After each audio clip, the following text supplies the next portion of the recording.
পশ্চিম দিকে পাও দেওয়া যাবে কিনা ভাই প্রশ্ন করেছেন। পশ্চিম দিকে পাও দেওয়া ভাই কোনো হাদিসে নিষেধ আসে নাই যে পশ্চিম দিকে পাও দেওয়া যাবে না, কিন্তু একটা জিনিস মনে রাখতে হবে যে কেবলাকে সম্মান করতে হবে, কাবাকে সম্মান করা জরুরি। কোনো কোনো হাদিসে আসছে কাবার দিকে ফিরে পেশাব করা নিষেধ, পায়খানা করা নিষেধ, থুতু ফেলা নিষেধ। এগুলো কেন নিষেধ? কারণ কাবাকে কি করতে হবে? সম্মান করতে হবে। যেহেতু কাবাকে সম্মান করা জরুরি, অতএব কাবার প্রতি অসম্মান প্রদর্শন হয় এরকম কোনো কাজ না করাই একজন মুমিনের জন্য উচিত।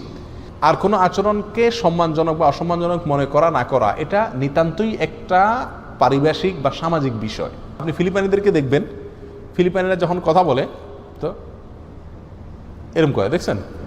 আপনি যদি জিজ্ঞেস করছেন খানা খাইছো, তো বলবে মানে খাইছি। কথা বলছেন? এখন আমাদের দেশে যদি আপনি কাউকে জিজ্ঞেস করেন খানা খাইছো, আর সে যদি বলে তুই কবে কি বাস গোড়াও কেন তুমি, ঠিক না? ঠিক।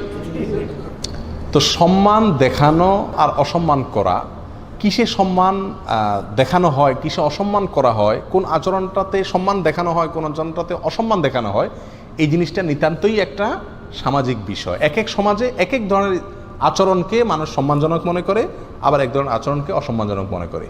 অতএব কাবার প্রতি, কোরআনের প্রতি যে জিনিসগুলোকে সম্মান করা উচিত, সেগুলোর প্রতি এমন কোনো আচরণ করা উচিত না যে আচরণকে আপনার সমাজ অসম্মানজনক আচরণ মনে করে। আবার এমন আচরণ করা দোষণীয় নয় যেটাকে আপনার সমাজ অসম্মান মনে করে না।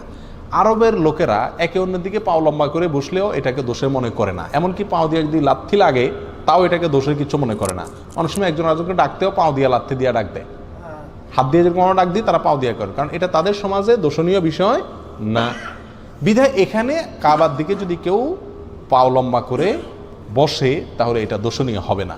কিন্তু আমাদের দেশে যেহেতু কারোর দিকে পাও লম্বা করে দেওয়া মানে তাকে অসম্মান করা, কারোর গায়ে পাও দিয়া টাচ করা মানে তাকে অসম্মান করা, এই জন্য আমাদের দেশে মানুষের জন্য কাবার দিকে পাও লম্বা না করাই উচিত।